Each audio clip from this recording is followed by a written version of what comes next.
All right. You're listening to 91.5 WUML Lowell Blues Deluxe. And it's my honor and pleasure to have the great Mule Man on with me today. How are you, sir? I'm fine, Mr. John. Thank you for having me. Thank you so much. Let me I want to say thank you to Alana Katz, who was instrumental in getting us connected, which was great. And her and I and my wife got to see you in Memphis when I was in Memphis competing in the solo duo category at the International Blues Challenge, and you killed it that night. You were there Friday night, Thank you. Thank you. and you had some competition. You had Aaron Harp, who was our local here from here, and a gentleman from Australia who actually won. Correct? Yes, sir. Yes, sir. You guys are in the semifinals, and he actually went on to win the finals. I don't know who else was in, but I wasn't there on Saturday. I was only there on Thursday and Friday. And I'll tell you the story. Alana says to me I won the KBA this year, 2023. Congratulations on that too. Thank you. And she said to me, "You got to come see Mark Mule Man Massey tonight." I go, "Who's that?" And she started explaining to me who you were. And I went to Jerry Lawler's and sat with her, and I looked at her and I go, "Wow, you weren't kidding. He is great." And I said, "I got to do an interview with him." And she goes, "I'll make that happen." And she did. We're Yeah. here. Yes, sir. She sure has helped me a lot, Miss Alana. So tell me a little bit about where you grew up. Well, I grew up in a little community called Strayhorn. It's North Mississippi over by Tunica, Yep. and born in Clarksdale, 1969. So moved up here when I guess I was about 5 or 4 or 5, and been living right here. Jessie Mae Hempfield, the blues lady, sang about Strayhorn, Mississippi, and so yeah, that's where I live. Grew up. And growing up, what type of music were you listening to growing up as a kid? Uh, my dad was he had the I guess the copies people would sell at the trade days and different things. Lightning Hopkins, the knockoffs, and so he played guitar, and he was really good. My dad sang like Jim Reeves, and he also could turn around and do blues too. But he never pursued he never pursued it because he was trying to support a family. He had and so he. I really grew up on listening to Lightning Hopkins and a lot of that Muddy Waters, and then Jesse May Hempfield come in one time, and that was my first time to get a taste of her, and it was just wonderful. So yeah, that was blues has always been it. And my dad he was a gambler and shoot dice and stuff at clubs and stuff like that. So I'd go along with him, and the deal was not tell mama what we're doing, and he'd buy me all the ice cream and candy and stuff, and we'd ride in the back of an old pickup truck. But when he would come across a real blues guys and men and women too, he would just have me by the arm, maybe smoking a cigarette. Watch him now. Watch him. Are you watching him? And so that's how. And also watching Hee Haw, the television show, and watching the different like Mac Davis. I was a huge Mac Davis fan, and my mom, when I guess I was about 7 or 8, got me a Mac Davis blue jean jacket, a vest. He wore a vest, Yep. and I got a stick, and I went out in the front yard, and I was singing to the whatever, with the stick as a microphone, and had my new Mac Davis vest on. You couldn't tell me nothing. So, so that's kind of where it all, Started. yeah.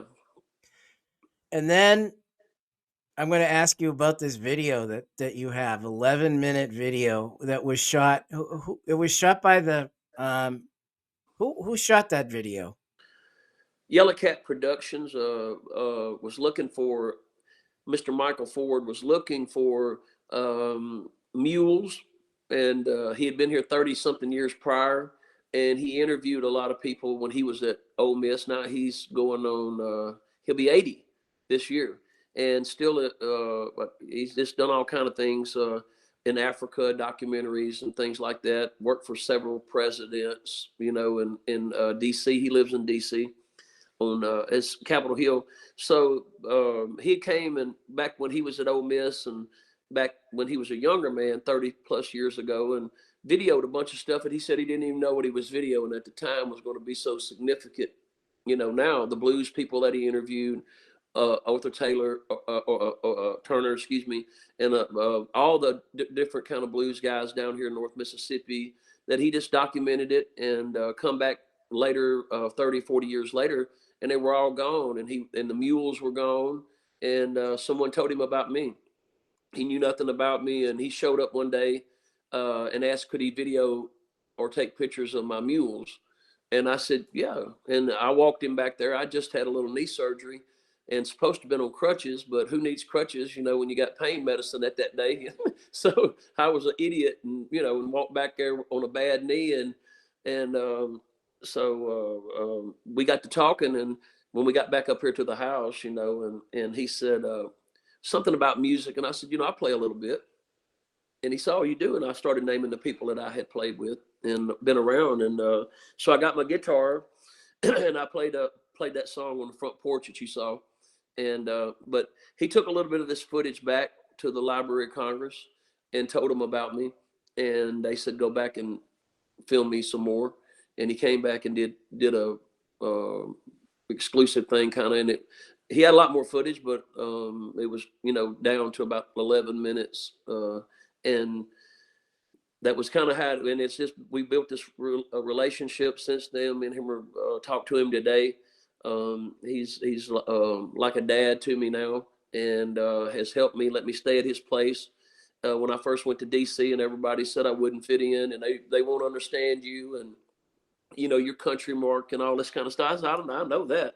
But so I got in an old car, man, and I headed north. And I went up to find out for myself. And I brought a guitar to Washington, kind of like same thing that Mississippi John Hurt did. You know, that was like where he come from Mississippi, went straight to D.C. And I went to the same places he went, to the Archie Barbershop and all those different places around, and to their blues jams, or any place that I could go. Any place that I could go that somebody had some music, I was going in and sitting in. And then 6 years later, then it built up. You know, I played Washington, D.C. Blues Festival last year, and I'll be going back this year on Father's Day to play again at the film festival. Wow. And you just played Buddy's Guys. I sure did. Tell me about that a little bit. It took about a year, and you know, I managed myself. So me and my wife, we just a friend of mine, Kent Burnside, his RL. RL's nephew. Yep. And I asked Kent, I saw he was playing there, and me and him were friends, and I asked for some contact information. And it took about a year, though, and they finally gave me a date. And so this past weekend or whatever, we were able to come up and perform, and they liked me, and the crowd was good. And of course, I had to do a Buddy Guy song, Damn Right I Got the Blues, and that went over really, really good. And yeah, tell the story about his son. Oh yeah, leaving the club, didn't know who this guy was, you know, dreadlock kind of hair, you know, he's muscled up, you know, and I thought he was just a bouncer or something, you know, and that is what he is. But I got ready to go, and I thank y'all for having me, man, at your club. And he said, well, you killed Damn Right I Got the Blues, Daddy's song. I said, Daddy? He said, yeah, you didn't know that was my dad? I said, no, man, I didn't know it. So we just hung up and started shaking hands and looking at each other and holding each other's hands across the counter there where you first come in the door at Buddy's. And I'm like, well, I looked at you. I said, man, you look just like Buddy. What am I thinking? I should have noticed it, you know? And so he said, that's Mama over there, you know, Miss. And I said, what? And there was Miss Guy, and I was able to meet her with her polka dot face mask on. And I said, okay, cool. So we come back, we left it, and she was very, very nice. They all were. And they had invited me back for the Saturday night. And Miss Demetria Taylor, I believe was the young lady's name, Mr. Eddie Taylor's sister. And she headlined, and there were some other bands, and I stayed for all of them. and just they got me a table at the close to the bar, and I had my friends from there that had took us out real nice and Saturday and showed us all the Chinatown and the different wards of Chicago, and went by Muddy's house. You know, these are just things, man. I never would have thought in a million years, John, that I'd ever been able to come from my past to where, you know, now I'm looking at something that it just blew me away, and it was epic. The trip was good. I'm invited back, and I think that they sent the footage that I did. His son did to Mr. Buddy, which Wow. that would, you know, that of me doing his song. And of course, when I took the solos with that Strat, then I flipped it over and rubbed it on my belly like he does, you know, and scratching it. And I leaned over. I said, I stole that from Mr. Buddy, not knowing that that's Buddy's son that's filming me. Yeah. It's on YouTube and under Mark Massey at Legends. And this gentleman had filmed me and posted it. And I said, cool, man, post it. I don't, you know, It I was need all great. the some recent videos of me, because there really isn't anything that I've been, you know, I don't really Instagram, and I'm trying to do better about that, you know, to network and things like that. That was a great video of you at Buddy Guy's. I watched a little bit of it. It was Thank great. you. Thank you. The band was really good, you know, a variety of guys, and Mr. Joe Reed from Nashville, Eric that plays with Kingfish, the keyboard player, and then Ricky Randolph was the drummer. And last time he was there, he played with Mr. Derek Trucks before he Yep. started with Susan Tedeschi. Yeah. And he also played with Michael McDonald and some people like that. And he's a great songwriter. And so we pulled it off. As I say, I think we fooled them again. You didn't fool anybody. You're great at what you do. Thank you. Okay, I'm going to dig into that video, because the beginning of the video, you talk about ending up in jail. Yeah. And you talk about, there's a whole bunch of things you talk about. You talk about getting hit by a train. You talk about being shot, shooting someone. I want you to talk about all of that and how you went to prison for a little while at Parchman Farm. People don't realize that's a historic place. Yeah. Opened in 1880, right after slavery had supposedly ended. The governor was a slave owner. So they had small, petty misdemeanor crimes. A lot of black men did, and wasn't able to pay it. And so they just sent them, that the Parchman people, the family or whatever that owned the land, said, "Hey, we'll house them and feed them if we can work them." And it just switched over to that, man. And so, you know, just do a year on Parchman Farm for $25 or something. Come on, man. So, but that's, you know, things happened, and so, but yeah, when the Cool Hand Luke, the movie, when Yep. you that's where it was filmed. And so it was tough. And I went to it, you know, as a young. My dad used to take me to the prison rodeo. My family. It was all 4 weekends of September, and the Saturdays would be for the inmates, and the Sundays was for the free world, meaning people from outside could come in. And so every Saturday would be another group of however many inmates would want to come to it, you know, all over the farm. And I think there's probably 6,000 inmates now down there, but I don't know if it was that many then. But back in the 70s and 80s and stuff when I was coming, but but that's what they did. So yeah, I went to that rodeo, and if you've ever seen Money the Hard Way, where they tied that tobacco sack of money on a bull that looked like bodacious, that with the horns out like this, and they tied a tobacco sack right in here with $500 in it, and you had to sign a release as an inmate to get into the arena to try to grab that money off of that bull's horn.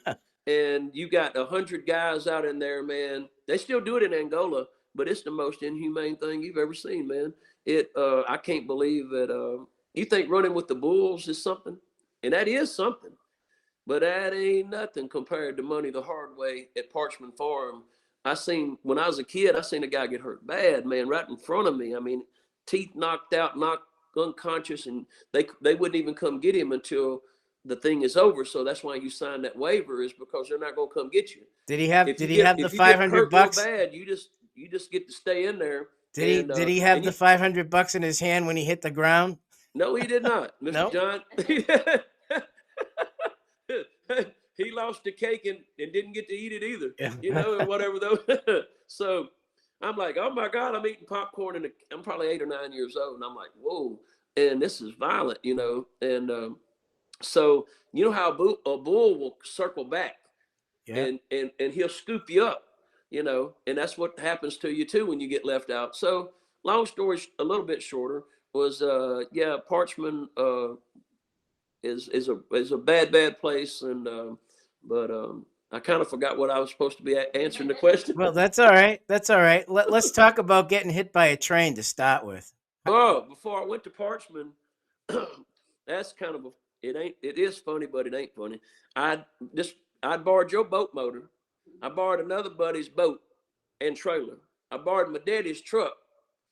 I didn't have nothing in the deal besides me, and I wanted to go fishing. So I had borrowed all this stuff and went to the levee and put out some trot lines for catfish. And any other time I'd have been listening to Highway to Hell or Stairway to Heaven, just blaring it loud, or some kind of blues or something. And but I didn't feel good that morning when I went up to go run the trot lines early the next morning. And when I got to the railroad track, it was an old primitive crossing. It had a curve before it comes to the railroad track, like it's around over here. And there were trees on each side of the road where you really couldn't see the train until he come right around the corner right there, maybe 100 yards. No warning, right? No warning. And it had lights there, but the lights didn't come on that morning. And of course, they didn't believe me. The police didn't when I got hit. And I was. But anyway, let me back up. I get up on the railroad track. I had looked both ways. No lights are going.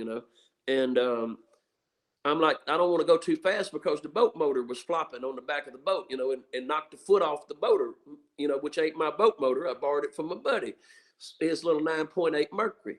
And so I didn't want to mess it up. And I get right up on the railroad track and got the truck over the track. And here comes the boat. Well, it's hitting on those cross ties, and it's kind of jumping the motor up like that. So I slow down.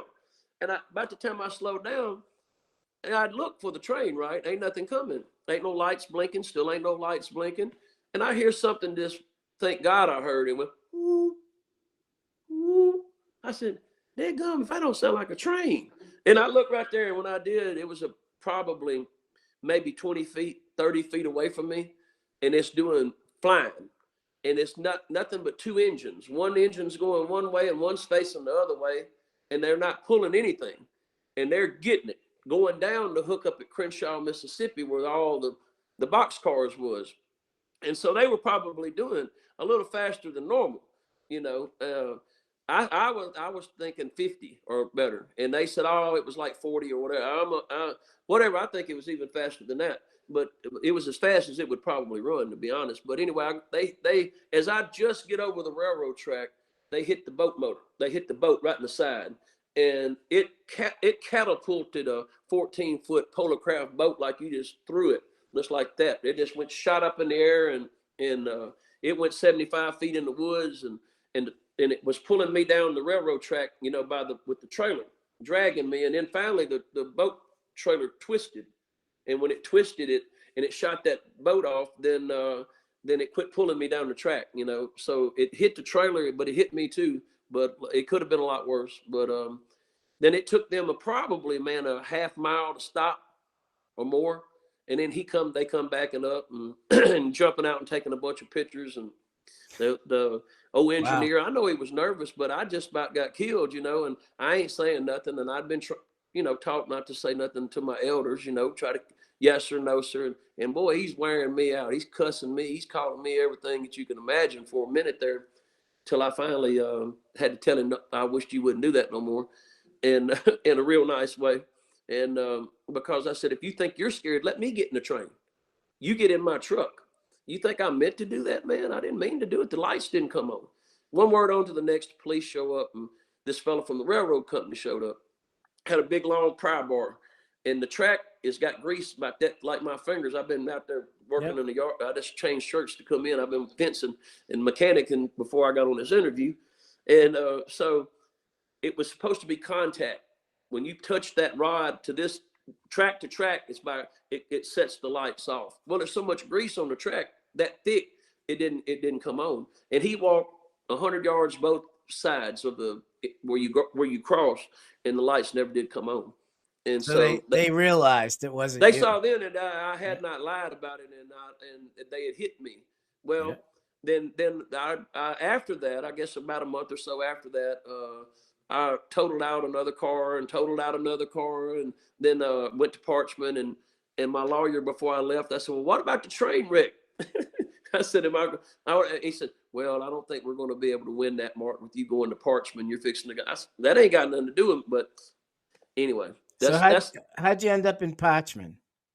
Well, small town and making bad decisions. And, I always had a job, so I had a little bit of money. And I had a nicer car than a lot of people, but I worked. But I like to smoke a little marijuana more than drink. And that never was my thing. But I never, like I said, I played football. I also worked, but I did smoke marijuana, and nothing like what we have today, because it was this ragweed, as they would call now, reg or whatever, but back in them days, it was all you could get your hands on. So I had a friend of mine that I had grew up with, and I called myself doing him a favor. A lot of old hippies would say you get a lid, an ounce, and then, sell your buddy, everybody maybe a quarter, and you keep a quarter. Maybe you even cleared your out of the deal, 3/4. It was no big. Both sale charges were less than an ounce, And I got, me and a family member had gotten into it, but that was not anything that would have put me there. In other words, the marijuana charges is what got me to Parchman, and now we got a dispensary in my hometown. How long were you in Parchman? Close to 3 years. 666 was my sentence. But never done a day in jail. So it was really, really a shock. And I was so scared of Parchman because I had been and seen the rodeos and I'd seen the conditions. But you say, well, if you were so scared, why didn't you quit doing what you were doing? Well, again, I selling a little weed or to a friend that you thought was a friend, really, I didn't, I didn't think was the end of the world. And you were young. You were young back then, right? Sir? How old were you back then when that happened? 18, 19 years old. Yep. And so they stuck me with felonies that have haunted me or hung over my head. My opinion on something, which that ain't worth nothing probably to anybody, but I would say if you go and you do the time on Parchman Farm, one night is all you would need to do, and you would not judge anybody by what, after you do one night on Parchman Farm, when they let you out and you say, now, are you ever going to hold that against somebody for doing something once they've done their time, and you see the conditions of it? And I think they said, I won't ever judge you again for a little marijuana charge or something, because you paid it. So we paid the fine. I did the time, and then I get out. They didn't give me probation, so I what we call flat timed it, and got that gold seal by the governor on your papers when you leave. And so I was a free man, and I'm just thankful that I was so naive and ignorant to think that people would forgive me and wouldn't hold it over my head, and I just come out with, like I'm a new man. But it didn't work out that way, and it's been a tough road. I would highly recommend don't go it. Let's talk about that guitar that's in that little documentary, that 11-minute documentary that you talk about. Before you went in, someone was selling that to you, right? Yeah, the guy was in the prison band, and Mike, I can't even think of dude's name. It probably is written on the guitar, but I didn't know him that much prior to him getting out, and he was going home, and he was flat timing his time, so there was nothing that they could do to him besides if he got caught with a little weed or on a drug screen or something. So he didn't care, in other words, I'm gonna get out either way. And so after visiting day, there seemed to be a little bit of marijuana around the camp. And so he wanted to get him some, I guess, and celebrate him fixing to go home. he tried to sell it to David Kimbrough, which is Junior Kimbrough's son. Yep. He was there in the same camp with me, and me and him was in this Parchman Prison Band together. And he was borrowing that guitar from this guy that wrote all of "I Got the Dog in Me," "I'm Trying to Make It Over," all that stuff David Kimbrough did. He wrote on that guitar, and it was borrowing it and going into the cafeteria in a closet and recording. He had a little cassette tape. And so that's how I met David and the guitar. And when he got ready to go, he wanted $40 for it. And he come back. I told him, I said, I don't have that much. And so he come back about an hour later. And I think I told him I had 30 at that time. And when he come back the next time, he said, "Look, I'm gonna go in and sell you. Do you got that money?" I said, "Well, I ain't got 30. I went to the canteen. I got 28. And he said, "All right, I'm going to sell it to you." He said, "I don't know why you're buying it, because you can't play it." And I said, "Well, I got plenty of time to learn." And so that's kind of, There's the story. Yeah, that's a true story. And the guitar is in there, and it's still got my combat boot, with your brogan. And that's what I hung it up on the locker. I just run that thing through where your tuning keys is, and I may have it put up, Beth, up there in another case. But anyway, she's going to go find it for you. But anyway, and so yeah, that guitar was hard to play though, man. It was heck. But well, here's a good time. Why don't you play a song right now? How's that? Yeah. Now that you're talking about the guitar. Yeah, but this is not that guitar. This is like Mr. Dwayne Allman had. This is a '62 Southern Jumbo Gibson. So I love this guitar. Let's see here. This is one you wanted to hear. Let's do "She's Not Mine Anymore. She Belongs to the Man Next Door." And about a friend of mine's situation. And he was out at my farm, Mr. James Holly. And James was a character. He was a soul man. And with the Jerry curl. And he was soulful guitar player. Had a guitar hanging down low. And no Gibson or Epiphone. It was like a Les Paul. And he was a heck of a musician around Memphis. And this is about his story.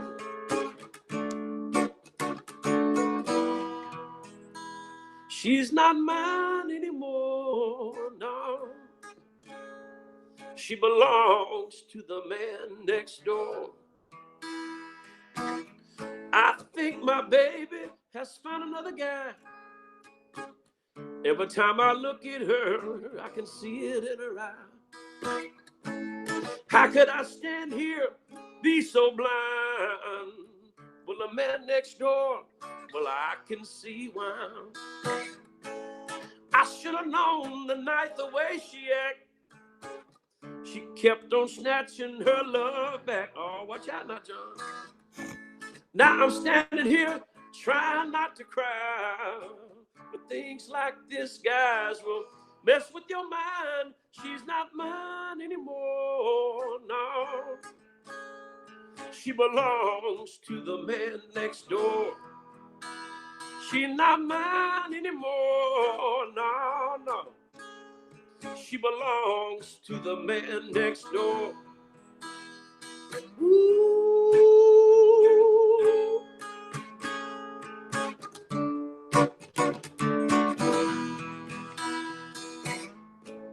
See, I've been trying to get over her, y'all. Just want to live my life, that's all now, baby. See, little girl, I don't want to fuss or fight, no, no. Just want my freedom, I'll be all right. She's not mine anymore, no. She belongs to a man next door. She's not mine anymore, no, no. She belongs to a man up in Boston, y'all. No, no, she's not mine, no. Ooh, how could you leave me here, darling, with these tears in my eyes, girl. Whoa, whoa, baby. She's not mine, no. You know what? My good things gone, y'all. Ooh, how could you leave me? Honey, here with these tears going down my face, girl.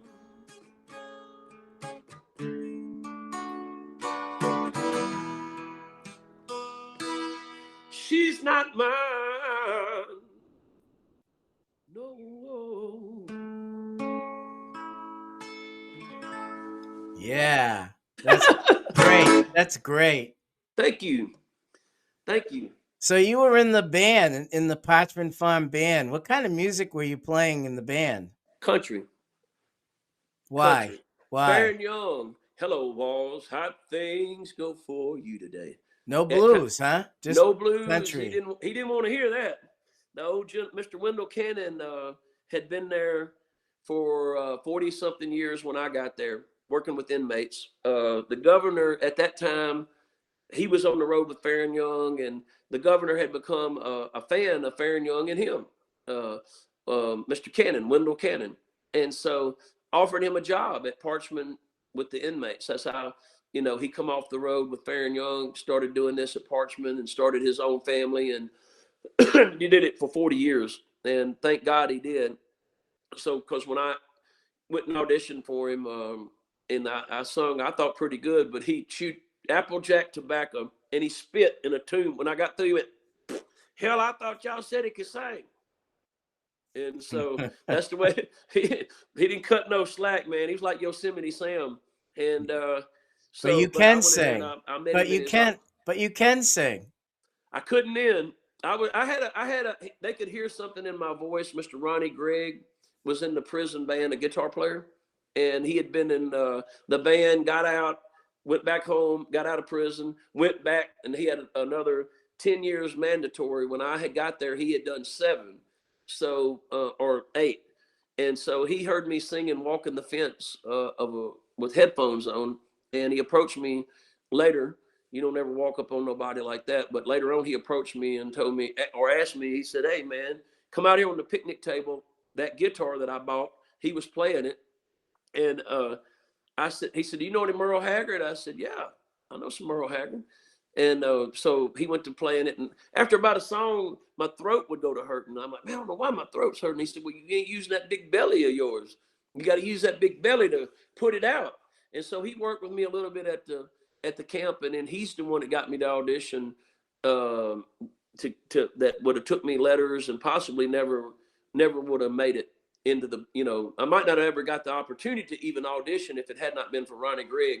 And so and then when they come and got me, it was a canine officer that come and picked me up that day, and boy, they'll whoop you. They ain't, I mean, they're mean canine, and I was like, what have I done? You know, I didn't know they was coming to get me. From my job, I was working at a warehouse, and they said, "We're looking for Mark Massey," and the canine guy, and he's in a white Dodge pickup truck with looked like something from Mad Max with the roll bars on it and the stickers of Mississippi on the. And I said, he said, "Get in the back, boy," and I jumped in the back of the truck. You know, I'm 19, and we head across the farm, which is 18,000 acres, and so there ain't no fences really. You can, you know, and so I get to the four-way. He gets to the four-way stop right out in the middle of the thing, and I'm like, where is he taking me? You know, is he going to whoop me? And but I leaned over. I said, "Boss man, can I ask you something?" And I said, where are we headed?" And he had his arm hanging out the window, you know, big muscled up guy, and he reaches on the dash of the old truck. "Ain't you trying out for the prison band?" I went, "Oh," and I was so happy to hear that. I said, "Oh, yes, sir. Yes, sir." And so when he pulls up and drops me off, heck, I'm shaking like that before we ever got into the audition part of singing, you know. And so I went straight in and did those songs. And then Mr. Cannon said, "Al, I thought y'all said he could sing." And then he pulled me in his office, and I just told him, I said, "You know, I've never sang in a microphone until just a few minutes ago." And I said, "You know, my dad played around the house the guitar, but I ain't never played the guitar." And I said, "But I wish that you would help me." And that's all it took.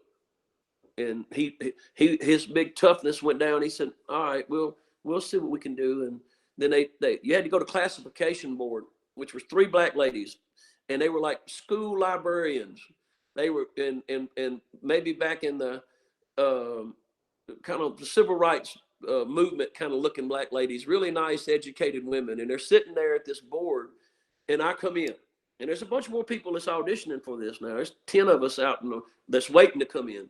And I come in, I don't play a guitar.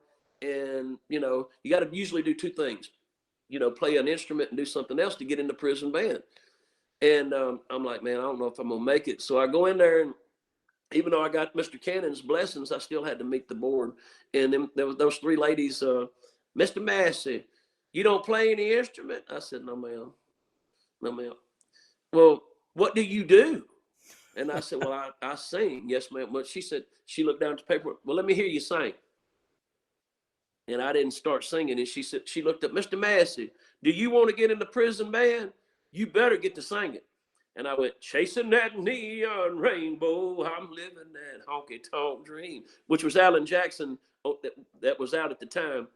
And she looked up quickly and looked at me with the funniest look and smiled for the first time and said, Mr. Massey, you might have something. I'm for him. And there was 2 women on each side. And they both went to laughing, and I'm for him to get in the band. And when it did, can you believe that 8 months ago, maybe now, I played at BB King's at Museum, which I've played for BB, but we could go on about that. And the lady from Parchman Farm, the last name Parchman, was there, that owned their generational, the farmers. And one of the guys was there the day that I sang. A guard was there also when he heard I was going to be there. They come to my show, man. After 30 years, they had followed me from prison through all of what I had done when I got out. And then never reached out on Facebook, nothing like that, but kind of shadowing you, as they say. And they come to my show, and he tells me, I remember when they had told you better sing, and you did. And I was like, man, and I said, is that lady? I wished I could tell her how she directed my life. Because if she had told me no, what would have happened to me? Yeah. What would have happened to me? And he says, she's still alive, and she's in Atlanta, Georgia. And so I'm trying right now to locate this lady, just to let her know what her decision, what she did to me that day, how much it impacted my life and changed my life and saved my life. Because then Mr. Cannon let me get in the band. And then after that, first show we did, John, was warming up for B.B. King at Medgar Evers Ball Field in Fayette, Mississippi, at a softball field that had plywood that kept people from being able to see the show unless you paid. But there was no wind getting in there either, because the plywood was real high. And it had Joe's Tire Service, and of course, I thought I was a star, and I was going to get to meet B.B. No, I wasn't going to get within 100 yards of him, because we're an inmate, right? They got us shackled down. They unshackle us when we get to the shows. Guards are on each side of the stage with guns, and people paid to see it. And so after the show, and I said, we're going to stay to watch Mr. B.B. King. And Mr. Cannon, hell no, you going back to Parchman is where you headed. Get in the van. I'm like, oh, this is not quite what I thought, But BB saw what was happening, and he autographed pictures and sent them to us through the guards, which I sent home to my dad. How cool is that? Yeah, now that's BB King. That's BB King. And and when he pulled in, and in the big black bus that's now at the museum down there, that was the bus that he had. And he got the bus, there was a light line that was too low, electric line. And he stands up on a hill with a broomstick, John, holds up the line while the bus goes up under BB. I'm like, oh my God, I'm fixing to watch BB King get electrocuted. Right at the beginning of all this, I'm in the van still shackled down watching this. And, but yeah. That's a great story. That's a great story. Oh yeah. And then to be able to represent his blues foundation a couple of times and meet him at the end. And we met him in Memphis. And the very first time I had on a suit, and he asked me, where did I get, he said, Wayne, you're mighty clean. Where'd you get that suit? And I made a joke to him. I told him where I'd come from. He didn't know me like that, but he knew the band, the Parchman Band. And I said, oh, I got it from the funeral home. I got to get it back. This fella's going to need it in the morning. And he went to laugh, and I had a polka dot tie. And then later on, then we met at the homecoming at Indianola. I got to warm up for him. And then the very last time he came, the last show he ever did, right before he passed at Indianola, I got to go backstage, and he was eating. And of course, he knows me now, and he's seen my progress. And I asked him, I said, where do I go from here? And he quit eating, and he looked up to me. He said, stay out of trouble. And I didn't say nothing. And he went eating again. He looked back. Did you hear me, Mule Man? I said, yes, sir. He said, you stay out of trouble. You're going to be just fine. And that's all I guess I needed to hear. That's a great thing to say to you, isn't it? It was a great thing, but that you didn't judge me. And if you watch him playing it, one of the where JJ, the Good Times guy, introduces him on YouTube, I think it's at Cook County. When he said, I think you know one of the guys in my band quite well, meaning that he had been at the Cook County jail. And one of the inmates said, what do you think about that? And BB comes back real cool. He said, what I think about it, I like it because he's in my band. So, yeah, BB's my favorite. So tell me about the marker, the Parchman Farm marker. Your name is on that, on the bottom of the marker. How did that come about? Ain't that a blessing? Ain't that a blessing? I didn't know it, John, either. They'd sent me all this stuff, Scott Beretta. I didn't read the emails. You know, it was said, is this going to sound okay? I'm like, why is he asking me what to put on a trail marker? You know, I had an old tire store at the time. It was struggling, and I'm stressed out. And all I knew was the day that they was going to unveil it. And I knew that I wanted nothing else but to go down and watch this get unveiled. And also now you can stop. Boy, you couldn't do that. You couldn't stop 2 miles on either side, or the K9 would come and ask you, what are you doing? Thinking that you're trying to pick up someone that may be escaping. And that's been that way since it opened. You could never stop in front of that gate. And now you can for 10 minutes, but at least you can stop and take pictures and stuff like that. So we get down there that day, still don't know anything about me being on it, you know, goofy me. And I'm just glad to see that I feel like as an inmate, ex-inmate, that we have won just because we're able to stop. And, you know, that's how petty I guess I was about it. You know, I'm never thinking about being on it. You know, that never even crossed my mind. I don't even deserve that. And and when they took the thing and they took the cape off of it, and people are reading it, and Christopher Epps is there, the head commissioner. I can't think of the senator was there. Yeah, no, really nice guy. He has a restaurant in Cleveland, Mississippi. I can't think of him, but anyway, there's a bunch of them right there, and somebody read it, and they said, "Oh, the road supervisor guys who told me that had dug the hole for it and put the concrete in it."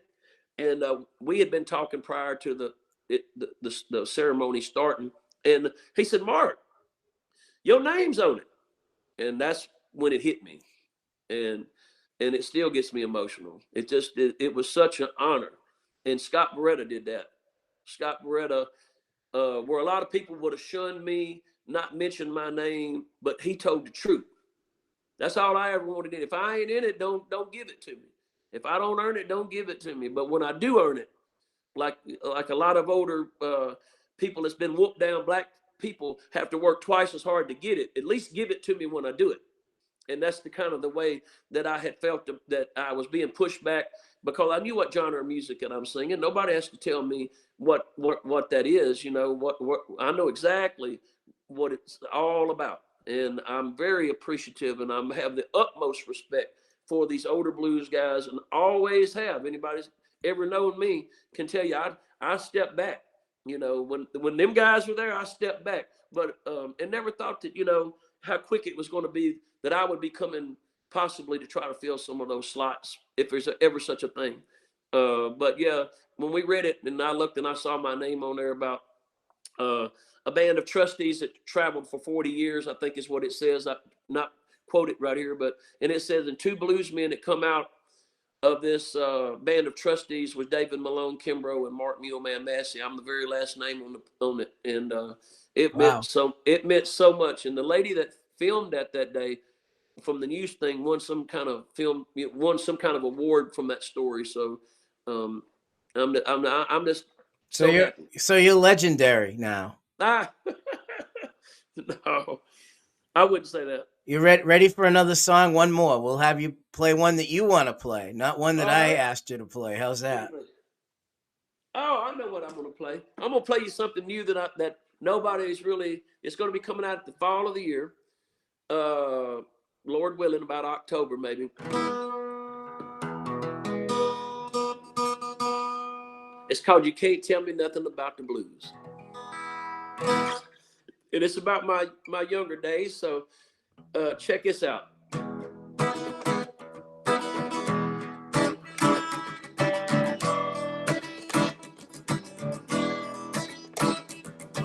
Picked a lot of cotton. I shelled a lot of peas. Mama had to put extra water in them pinto beans. I feasted on a supper that wouldn't fill a hollow tooth. But let me tell you something, can't tell me nothing about the blues. Born in Mississippi, I nearly died there twice. Once at my birth, and the other was shooting dice. You know, John, sometimes when I win, old Mule Man still has to lose. Show you right. I said, let me tell you something, can't tell me nothing about the blues.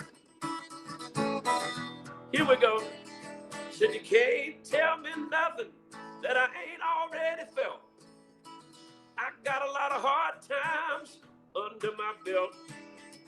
Never been to college, but oh, I've been schooled. I said, let me tell you something, can't tell me nothing about the blues.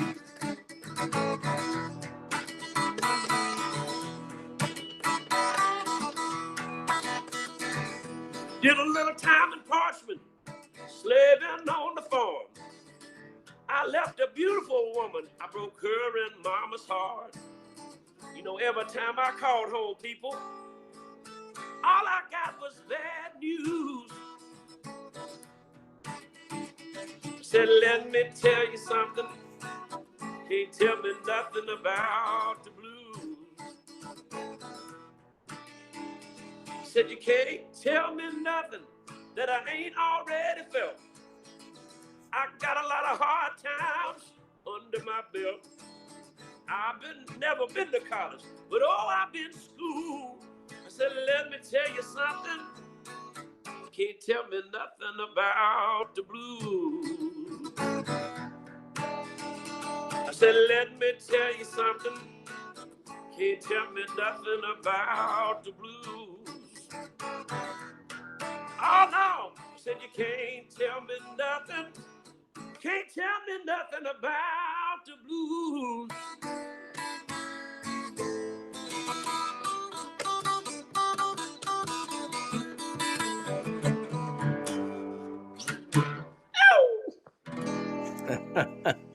Yeah, that's great. Another great song. Well, thank you so much. Appreciate that. It'll hopefully be coming out at the end of the year, and I'm excited. Muscle Shows has been good.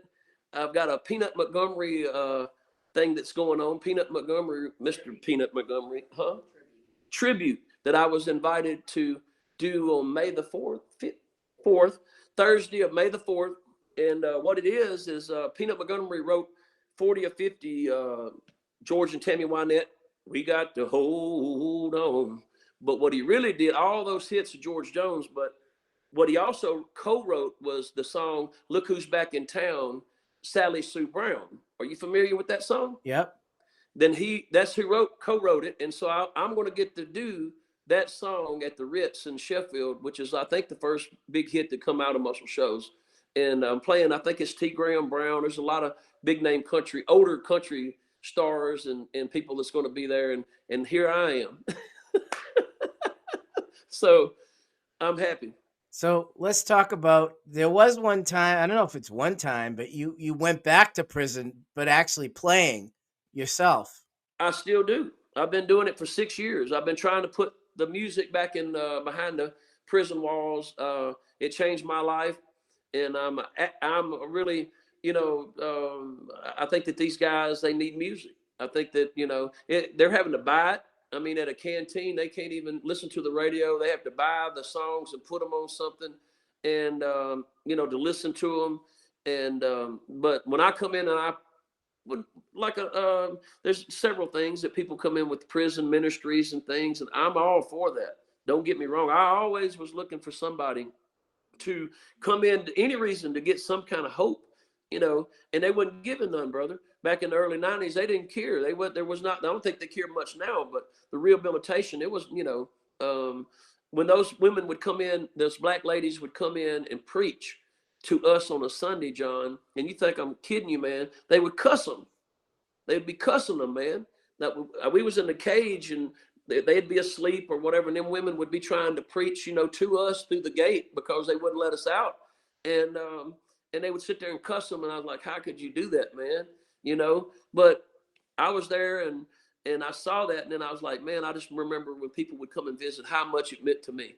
So the first one that I was able to do was a sheriff that knew me, that knew my past and knew my heart, and knew my word was my bond, and anything I tell you, that you can take it to the bank. I'm not, So and he went past all the guidelines and all the bureaucracy to get an ex-con to come in. He said, let him in. And I pulled up to the gate and pushed the button at a maximum security and said, Mule Man. And they opened the gate, brother. That's strong. And when they did, they come in and then shut that gate, open another gate, and then shut that gate. And then I was able to go on in, and never took my phone, never took my backpack, never searched me, trusted me, because, that just meant so much to me, that you would give me that much respect. And then to go in, and I had to do 4 shows the very first time, an hour each show, just like you would do for somebody, because of the security measures, 100 inmates at a time. It was, and so, but when you see those guys with tears hanging off, has killed somebody, they say, with the tattoos on their teardrops, on their yeah. eyes, that's usually what they mean. 1 drop means 1 guy, 2 drops, they killed 2 guys. And what do you tell somebody that has got 15 or 20 mandatory? I just tried my best to bring happiness. I tried to come in at a different angle than, when it's the preacher coming, and a lot of them wouldn't come to it. I knew, but if I said blues show, that they would come, and then I could get you to listen to this kid like that was in Parchman, which was me. Let me tell you about a guy I know. Everybody likes to hear that's something about someone else, and so I just told them about my story, and when my wife had went with me, and when this kid was coming through the thing, and I was, young, 17, 18 years old, and he said, I'm 17, and my wife's a tough woman. She's a NICU nurse. Elizabeth Miss Beth is a tough woman. It married me on Parchman Farm. Monday we celebrated 31 years married together, and it just put everything back in reality about how serious it was. And I think she kind of broke down a little bit right there when that kid said, I'm 17 when I said it, and then there's one other thing, and I'll move on. It was a big guy, gangbanger guy, and I come up to him and I said, "You all right?" And I could tell he had something on his mind. I said, "You gonna be all right?" And I said, "I ain't you?" And he said, "Yeah, yeah, I'm gonna be all right." I said, "You're gonna be fine. Hey, you're not wasting your time right now. You'll be wasting your time when you get out and do the same thing. It put you here." I said, "While you're here, write a book, write a song, go to school. We didn't have none of this when I was there. Take advantage, brother. Take advantage of it." And so that's what I try to bring to the table when I go back. And I've done that several times there. And I'm trying to do Chicago. I want to go in like BB did at Cook County. So if anybody listening, I'm trying to work with that now. I met with a guy that works for the city, and we're going to see what we can do for those guys. I'd love to come up and do a blues show for anybody, but especially Chicago, or where BB had done it. And everybody talks about Johnny Cash had been to jail. No, Johnny Cash went to prison and played for prisons. And he went to jail, maybe crossing the border with some pills or something, but he never went to prison. And but he did do great things by going and playing for prisoners, but BB did too. And so. Well, what was that like for you to walk back into a prison after being out? Ooh, good question. Boy, that's a good one there, John. It takes a lot out of me. At the moment, I'm kind of numb, and it's kind of like therapy in a way. But then the next few days is tough when I get back home. It's just the dreams.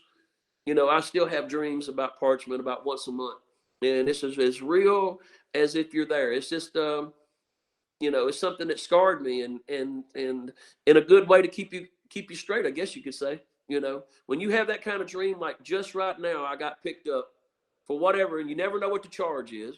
You never know how long you got.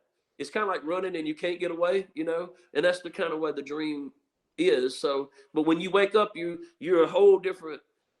You see life in a whole different way. It's funny that it's funny that you say that, and it's funny that I'm going to say this. I think it was a good thing that it happened to you, because look at all the things that have gone on since you've gotten out. Yes, sir. Yes, sir. I would probably, like I said, I wouldn't be here. I always say that Parchman was the best thing that happened to me, you know. But you say that, and then you think about all the people that were hurting you, trying to put you there. You know, Yeah. you were doing enough to put yourself there. You really didn't need. I didn't need 50-year-old guys or 40-year-old men looking at a kid.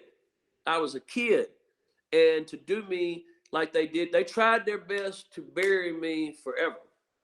They wasn't no just let's just give him a little bit of time and get him down there. No, they tried their best to bury me forever, but God had a different plan. And that's Yeah. what they didn't realize, and I didn't realize, and I was mad at God when I got there. Well, I was mad, man. look How at could you put? the prison recognizes you on that marker now. That's priceless. It is priceless, and it also stamps. It Yeah. stamps my, my credit. You know, there's a Hmm. credit that there's a, again, you look at me. I know what I look like. You know, big old white boy, redheaded, light skinned. What the hell does he know about the blues? You know what? And that's what the look was in Chicago until I opened my mouth and you heard me sing. And they knew it. They And then knew at right that away. point, it was like this guy's got more soul than a lot of folks I know. And so, and they treated me like family. But I can't help what I look like. It's all right.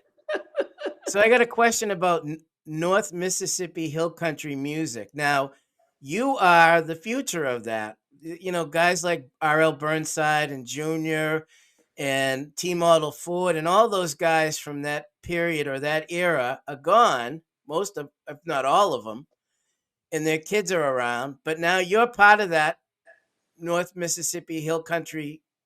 What else is there in North that we don't know about in North Mississippi Hill Country other than yourself? Are there other people doing what you do? Oh yeah, there's other people doing what I do. You know, Cedric Burnside, a Grammy Award winner. You know, me and Cedric. I've got an album I've never released that he's on that we did 10 years ago called the Tupelo Sessions, and I've never released it. And I never, but I recorded 10 songs, and Gary Burnside is on it, and Gary wrote all the North Mississippi All Star stuff, really, that made them big at what one record. I believe I'm correct on that. And but yeah, there's Kent Burnside. There's trying to rattle them off here. Lady Trucker, Yeah, I know her. I know of her through Ilana, and she's related through history of Jessie May, right? Right. Not only did I see Jessie May, it was the first time I was about 6 or 7 years old. And my dad had an old used furniture store in Senatobia. And here comes Miss Jessie May Hempfield needing a used stove or whatever. And she looked like she was really, really tired, just kind of, or maybe hungover, who knows. But she comes in and just lays down in an old couch that we had for sale there too, on the couch. And Daddy begged her to play for me. There you go again, how my dad was always, he knew I loved music. I was singing when I was young. And to myself, you'd have to go and put the recorder in the room and let me sing, and then Mama would come back in, and because I wouldn't do it in front of you. And the song was, I picked a fine time to leave you, Lucille, Kenny Rogers. And that was the first one I ever sang. And I'm about 5 years old, right? Well, when she comes into the room and she listens to the recorder, it said, I said, 500 children and a crop in the field, 5 hungry children, not 500. Yep. And she corrected me, and that broke my spirit. Oh my God, I cried and cried and cried, but that was my beginning of singing. And then when I met Jessie Mae, Daddy asked her to sing for me. And there was a white lady with her from London. I could tell she was not from Mississippi, and her accent. And I had never, ever seen a black woman tell a white woman, go get my guitar or anything. It was just a deep South, and I liked it. It tickled the crap out of me. She said, go get my guitar. And my daddy liked it too. My daddy sharecrop, 9 kids. He come up poor. And we thought it was the coolest thing. And so the girl went out and got the guitar and come back and took it out and just handed it to her. And she played she played the song. So Jessie Mae was my first introducing into a blues lady, a real blues lady. But yep. Can you believe that who was my guard in Parchman at Camp 20? I found out recently was Miss Hempfield, and she was kin to Jessie Mae. But she was the meanest woman. She was the meanest woman you have ever been around, and had the key to you. She had the key to the door. But I guess we needed it because she was no gun. I wouldn't have done it. She had no gun and 200 inmates and a phone to call if something was to happen. So she was a brave woman, but yeah, she wasn't taking no stuff. Miss Hempfield wasn't the related guard. To Jessie. Wow. And she was, I found out later, Lady Trucker told me that, that was our kin people, and I didn't know it.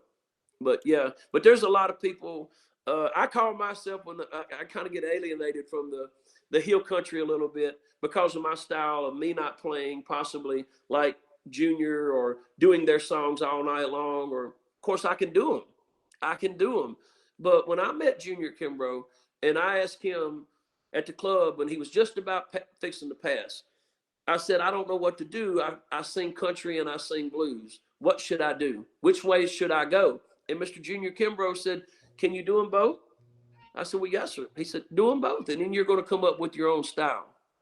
That's what he told me. So a lot of people that says, oh, Mark don't play hill country. I called myself, I think now, the Johnny Taylor of hill country. I'm the Johnny Taylor of hill country. But I'm still been here all my life.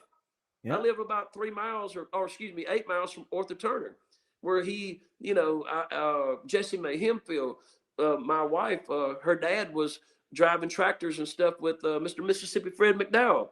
So all of this is within 15 miles of where I'm sitting at.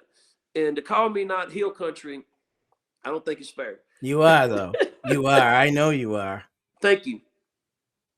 So recordings, how many recordings do you have, and how do people find out or get them? 2 records that I've done that's been put out. Mississippi Lockdown, which was a lot more of the prison stories and songs that I had wrote. And then the one that I guess it just turned 10 years is what Beth said yesterday. Don Nix, the legendary producer, produced Albert King, a couple of records, and Freddie King wrote the rock and roll song Going Down that Freddie did, and so many other people do.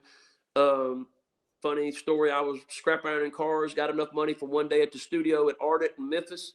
And when I cut 3 songs, Mr. Larry Nix come in and heard me and called Don and said, you need to come down there and hear this guy.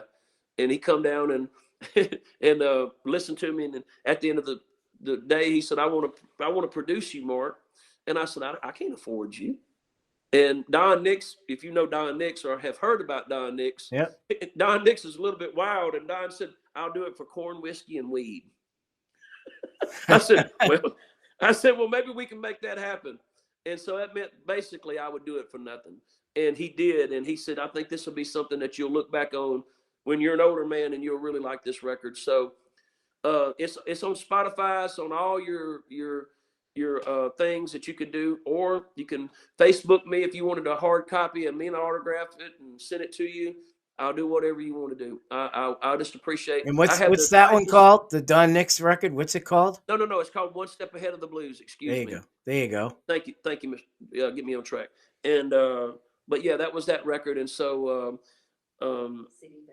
CD Baby, yeah, in different places. But I have the coolest fans when they finally get turned on to me. They're the sweetest fans, and they're dedicated. And I only, like I said again, I need to get more savvy on the Instagram and a lot of different things. But Well, you I'm a know, big fan. I can tell you. You just thank you killed me in Memphis. I went, wow. Where did he come from? Where is he? I've never heard of him. Where is he? Where? And and then and and for you then to, it was like I look at Alana and I shook my head and I go, you weren't kidding. Wow. well, you just don't know how much it means for you to have me on your show. You're a legend. You're 43 and a half years, I believe, is what you said into this deal. Yep. You just won keeping the blues alive and all that stuff from the Blues Foundation, and it was an honor for you to come to my show. I had the heat on me that night, and I didn't get to visit with you as much as I'd like to have done it. And but That place for was great. That club you were playing reminds me of a club that we have, but that they don't do a lot of music in. An old bar, kind of smaller than that, called the Old Worthen here in Lowell. It was yeah, just like that, but bigger, much bigger. It was old. It's the old turn of the century bar with a big room, and and you just let it hang out. It was great. And you were playing electric that night, not acoustic, right? yeah, that might have hurt me on the IBC thing. I might have should have swapped up, but I just wanted to give you all I could give you in 20 minutes and not burn any time. Like a lot of, I felt like a lot of people didn't have enough material maybe, and you changing the guitars takes a few minutes off the deal, and I didn't want to do. I wanted to go is give you as much as I could give you to Full hear. on. Right. You gave Yeah, it and full on. hopefully you would realize that maybe I can play acoustic. It was just that everybody else was playing acoustic. And I thought I would go a different way. How do people find out about you other than CD Baby? You have a Facebook account? You don't have a website, do you? Yes, I do. You Yes, I do. do. What? MarkMulemanMassey.com. Oh, there is one. Okay. Yes, sir. Yes, sir. And we're trying to do better about updating it and stuff. And it's a new one. And a friend of mine, what Scott's? Scott Lindsay. Mr. Scott Lindsay. COVID got my brain. I apologize, but he's a good friend of mine. And Scott helped me at no charge and did the web page for me. And Beth's updating it, and so these are things that's helping me. These are really things that are helping me. But one more thing, if people are out there and you want to, North Mississippi Home Place by Michael Ford is a book that I'm in. It's Arthur Turner and a bunch of pictures from the 30 years prior when he come, the guy that did the video on me at my house for the Library of Congress. And it's a very interesting book. And it's got a bunch of great stories and pictures and a lot of literature and a lot of history about the North Mississippi music Music scene. scene. Yep. Yes, sir. Yes, sir. So how'd you get the name Mule Man? I know you own mules. You have a farm and you have mules, but how did you get that name? Yeah, well, I've been walking the fences this morning, like I told you. We had an ice storm a few weeks back, and the trees had fell down, and I wanted to let my mules out today and let them eat this good green grass that's coming up. But I had to fix those fences, and but how I got that name was Big Jack Johnson, the oil man. Are you familiar? Yep. Of course. And he done the Chicago Blues Festival and come home and come across my yard. He told me he's going to come by, but I didn't know when. And I saw him come through the yard in a minivan, and he goes up to the hog pen. And I was going to give him a hog, and we were going to kill, and I was going to video it, kind of like a little documentary of me and him killing the hog together and processing it like old folks would have done, like I had grew up doing. As they say, the only thing we wasted on the farm was the squeal. It's the only thing we wasted. And so we get up to the thing, and I had slipped my boots on, and he'd beat me up there, and he got out. And when he got out, he was just doing like that, man. And his big nostrils, he was, and that smell would knock you down. It's like June or July, and that urine and all that. Woo, it was rough. And I said, what are you doing, Mr. Jack? He said, brings back memories. I said, woo. He said, you don't know how lucky you are. I said, well, my wife don't think it's too lucky when the wind gets out of the south. And he said, he said, and about that time, I said, look, I ain't got no blues name. I said, I've been playing for 10 years or longer. And Blind Mississippi Moore said I should be called the Duke of Clarksdale. I said, heck, I don't even know what a Duke is. I said, and about that time, one of my mules walked up and I was just rubbing her head, you know, and over the side of her cheeks. And why can't I be called Mule Man? I said, I've had them and traded them my whole life and I got them now. And he looked at me and said, that's your name. I ain't gonna call you nothing else from here on out. And so then the Juke Joint Fest come about. I think it was about that time. This is years ago. And Jack, when I come to his house, I had never been to the Juke Joint Fest. This was many years ago. Jack's playing at Red's. And I pull up, and there's some people, his bands from up north, and a bunch of people, and they wanted him to ride with them. I could tell from his house to the club. And he said, I'm riding with Mule Man. I said, well, I'm in that old diesel truck of mine. You'd have to kick your way in. I said, you know, there's trash in the floorboard. He said, that's why I'm riding with you. I said, all right, get in. So I get his amp and put it in there, and it's raining. So we're headed to Red's, and he said, take a left right here. And it was all, you know, some clubs that had shut down. And he starts telling me the history he wanted me to know about. I used to play him, boy. That's boy, you know. And we get to the club, and when we pulling up, and I had some corn whiskey. And he didn't take a drink right then. He said, but look, and I took his amp inside the building, and the people were like, is that Mark Massey toting his amp? And I come in, I'm acting just like, yes sir, you know, like a butler. And he's looking at me, you know, grinning, but he's, you know, I would act like I'm scared of him, which I was in a way. I'm gonna be honest, you know, he's a big man. And he said, look, now when I get in there, I'm gonna start my set about 30-40 minutes. I want you to bring me a shot of that whiskey in a cup. I said, yes sir. He said, you ain't gonna forget it, are you? I said, oh no. So he started up. Before he started, I started walking across the floor. This is what I wanted you to hear. And the place that they're just sitting on the edge of their seat, they're waiting on him to start. It's packed. And as I walk across, and he waited till I got right on the dance floor at Red's, he said, hey, everybody. Hey. Everybody hollers. He said, hey, that's Mule Man. And didn't nobody say nothing. And when he did, he said, that's Mule Man. And when he said that, there was one clap, two claps, and then everybody clapped. And that stamped me. He let everybody know right then what my name was. Well, I go outside and I go to talking and running my mouth like I'm doing now, and it goes over the 30 minutes, you know, and I forgot to bring him his whiskey. Uh-oh. So I said, the guy's talking right in the middle. I said, whoa, wait a minute. I forgot about something. I got to go. I said, I'll be right back. Hold on a minute. So I go and get it, and I go into the club, and I get it to him, and he gives me the stink eye, which he didn't mean nothing by it.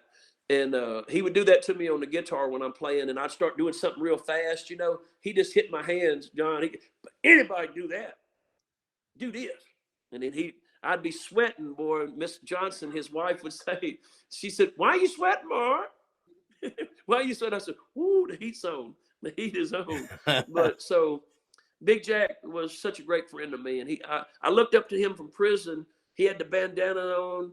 I'm watching the news at 10 o'clock in prison in the Parchman Band. And I'm thinking, one day maybe I could play that, man, that festival. I said, no, man, but maybe I could. And look what God did. Yeah. Look what's happened. I played them, and now I'm on Memphis in May, the Beale Street Festival on May the 6th with the heck of a lineup. Everybody from Bernard Allison to Robert Plant to everybody. And I'm a happy mule. And it's just strictly been by word of mouth. And with you, what you're doing for me, this is a big thing for me. I know that something good is going to come out of this. I can feel it. And I just thank you so much for having me. You're welcome. And thank you very much for everything. And if you're ever up here in this area, I'd love to have you come into the studio and play for me. Well, if anybody's listening from that area, any club owner or whatever, I'm easy to get a hold to, and I'm just about just like a cemetery. I'll take anything you'll give me. All right. Well, thank you again, Thank you, Mr. Mark. John. I'll be in touch. I got to get a hold of your CD so I can play one after this interview this weekend. We're going to get it. We'll get you. We'll call me here after a while or whatever. We'll find out how we need to make that happen. All right. Well, thank you again. Thank you so much. All right. Have a great day. Happy anniversary, by the way. Thank you. Thank you so much. Thank you again for everything that you've been doing. And thanks, Ilana, and for making the connection. And again, I can't thank you enough. Thank you. No problem. I look forward to seeing you soon. Yes, sir. All right. Sir. We'll see you. Yes, sir. Bye-bye.